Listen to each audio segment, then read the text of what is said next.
यार ये big bash के मैचेस ही हो रहे हैं ना भाई। क्यों ऐसा लग रहा है जैसे बांग्लादेश की हवा ऑस्ट्रेलिया में चल गई है।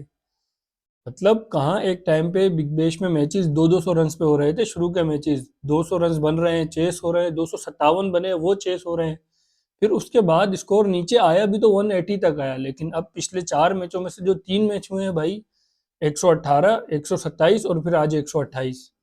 मतलब समझ में नहीं आ रहा ये एकदम से पिचेस को क्या हो गया, ये कंडीशन चेंज कैसे हो गई है।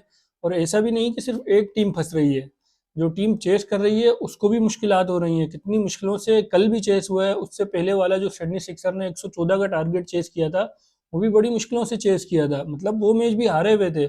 और आज फिर 128 रन का जो टारगेट सिडनी सिक्सर चेस कर रही थी, इन दी एंड लगा बिल्कुल कि यार 17 ओवर में चेस कर लिया, बहुत आसानी से चेस हो गया। लेकिन बीच में ऐसी सिचुएशन आई थी इस मैच में भी कि वहां पे अगर एक दो विकेट इधर उधर हो जाती तो ये मैच भी हमें एकदम थ्रिलिंग मैच देखने को मिल जाता।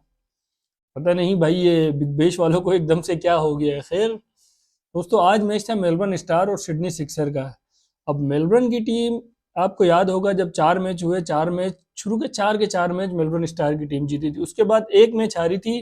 तो उसी टाइम खुटका आ गया था कि यार कहीं ऐसा तो नहीं कि मेलबर्न स्टार की टीम हर बार की तरह इस बार बिल्कुल उल्टा करे। हर बार मेलबर्न क्या करती थी, अपने शुरू के मैचेस हार के बाद वाले मैचेस जीतती थी, लेकिन इस बार ऐसे टॉप पे जा रही थी शुरू में कि किसी को समझ ही नहीं आ रहा था कि यार ये वही मेलबर्न की टीम है। हालांकि टीम हमेशा ही इनकी अच्छी होती थी, लेकिन इस बार शुरू के 4 मैच जीते हैं और उसके बाद जो इन्होंने हारना शुरू किया है, भाई अपनी पटरी से ही उतर गए हैं ये लोग।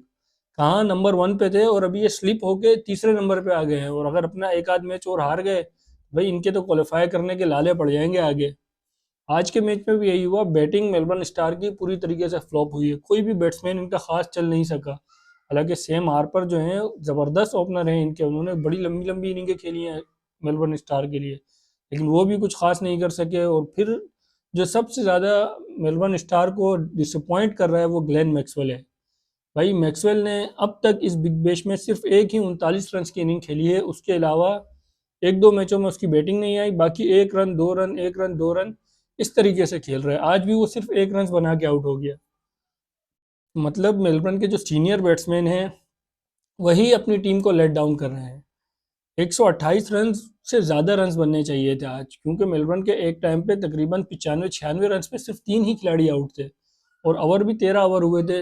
एंड के 7 ओवर बाकी थे, 7 ओवर में तो आराम से 70 80 90 रन बन जाते हैं भाई आजकल। लेकिन ये लोग अगले 30 रन ही बना सके बस 7 ओवर में, और ऑल आउट होके चले गए। हाँ तो इन्होंने 129 रन का टारगेट दिया ही दिया सिडनी सिक्सर वालों को, लेकिन सिडनी वाले जब बैटिंग पे आए तो भाई मेलबर्न ने स्टार्टिंग ही ग्लेन मैक्सवेल से करवा दी। अब मेलबर्न की टीम में ये एक बड़ा मसला चल रहा है कि पहले इनके पास एडम जंपा खेलते थे इनकी तरफ से, लेकिन अब इनके पास टीम में कोई अच्छा स्पिनर नहीं है। जो स्पिनर हैं वो बिल्कुल किसी काम के हैं ही नहीं। ग्लेन मैक्सवेल से इन्होंने अटैक करवाया, पहले ओवर में उसने 10 रन खा लिए, लेकिन यार वो तो बाद में पीटर सिडल जब ओवर पे आए भाई उसने आके हेनरी क्यूस को आउट किया। यार पीटर सिडल, ये बंदा 41 साल का हो गया, लेकिन इसकी बॉलिंग में अभी तक वैसी ही जान है जैसे ये यंग एज में बॉलिंग करता था।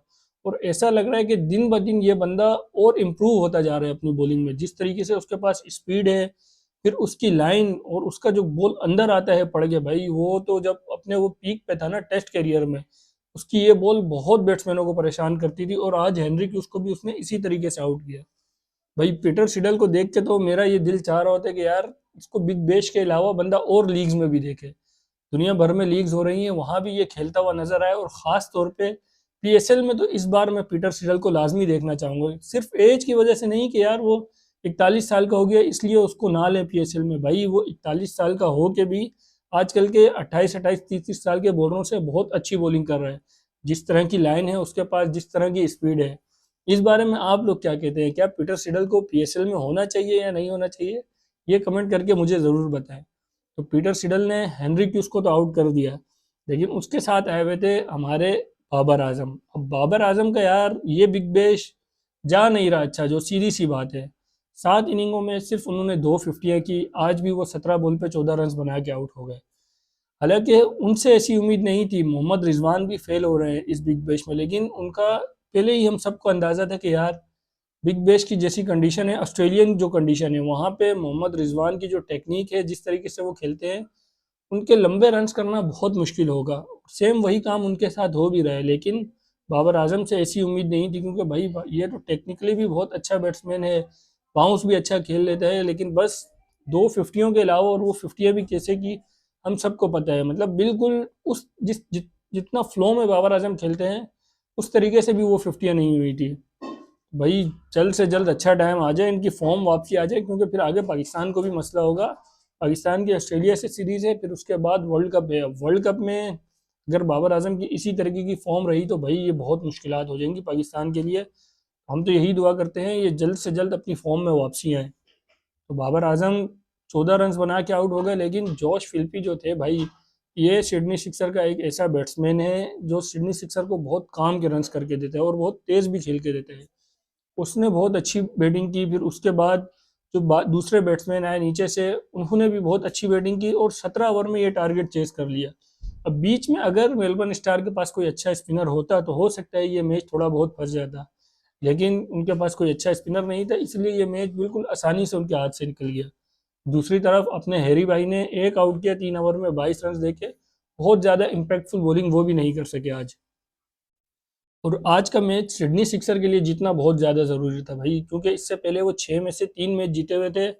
आज का मैच जीतना इसलिए ज़रूरी था क्योंकि जैसे ये टूर्नामेंट आगे बढ़ेगा, अब अगले मैचेस में सिडनी सिक्सर के अंदर जो प्लेयर आने वाले हैं भाई, मिचेल स्टार्क, उसके साथ स्टीव स्मिथ, और फिर हो सकता है कि हेजलवुड की भी एंट्री हो जाए, क्योंकि हेजलवुड की फिटनेस चेक करनी है और वो बिग बैश के एक आध मैच खिलाने का सोच रहे हैं ऑस्ट्रेलिया वाले उनको। अब आप सोच लें, अगर ये टीम हुई सिडनी सिक्सर के आगे जाके, जिसमें मिचेल स्टार्क भी हैं, हेजलवुड भी हैं, और फिर स्टीव स्मिथ भी हैं, और साथ में आज सैम कुरन को भी खिला लिया है, जो अभी अभी IL T20 से फ्री होकर वापसी आए हैं। वहाँ वो कैप्टन थे और उन्होंने अपनी टीम को चैंपियन बनाया और प्लेयर ऑफ द टूर्नामेंट भी रहे। वो उन्होंने भी सिडनी सिक्सर को ज्वाइन कर लिया है और आज वो खेले भी। तो भाई ये सिडनी सिक्सर की टीम तो बहुत ही डेंजर होने वाली है आगे। और आज का मैच जीतना इसीलिए ज़रूरी था क्योंकि जब इनके बड़े प्लेयर आएंगे, ताकि उनको भी एक अच्छा मोमेंटम मिल जाए और फिर सिडनी सिक्सर की टीम आगे के लिए क्वालिफाई करने में भी आसानी हो जाए उनके लिए।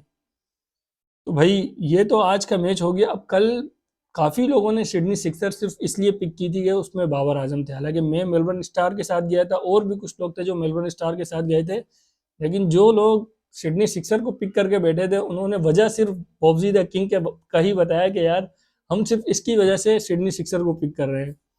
तो चलो, आप लोगों की पिक सही हो गई। ये इस वक्त पॉइंट्स टेबल आपके सामने है।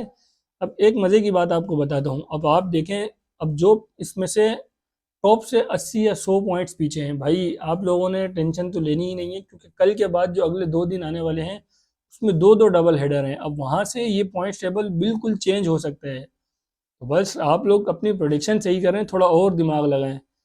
जो अभी तक पीछे रह गए हैं वो भी टॉप पे आने में टाइम नहीं लगेगा उनको।